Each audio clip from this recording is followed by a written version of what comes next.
Good day, class. Welcome to the fourth and last session. In this session, we will briefly look at explore and explain how language structures and features may influence a reader. Language structures and features can influence a reader, which can occur in a direct or indirect manner. The author has the power to shape the reader's point of view through the direction, language use, accompanying visuals, tone, and style. Bias can shape or support a particular point of view.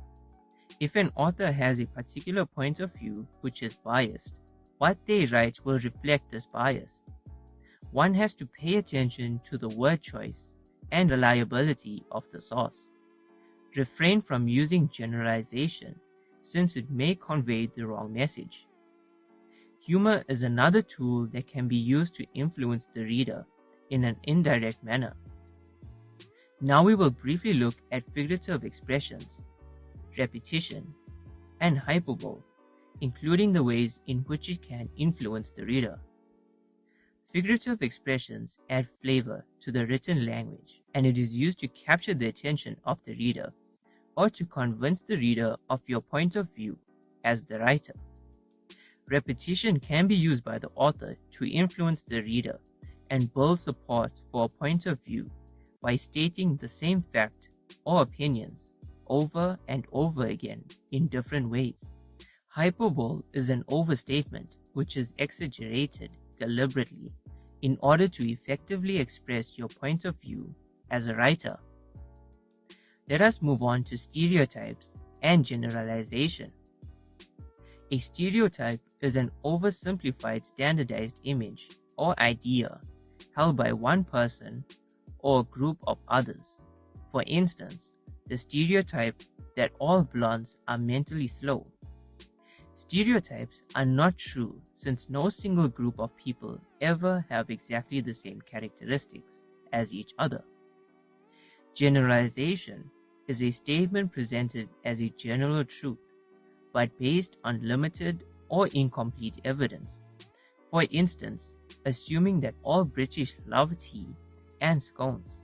It is easy to be persuaded by stereotypes and generalization in cases where the author writes on a topic you have limited knowledge about.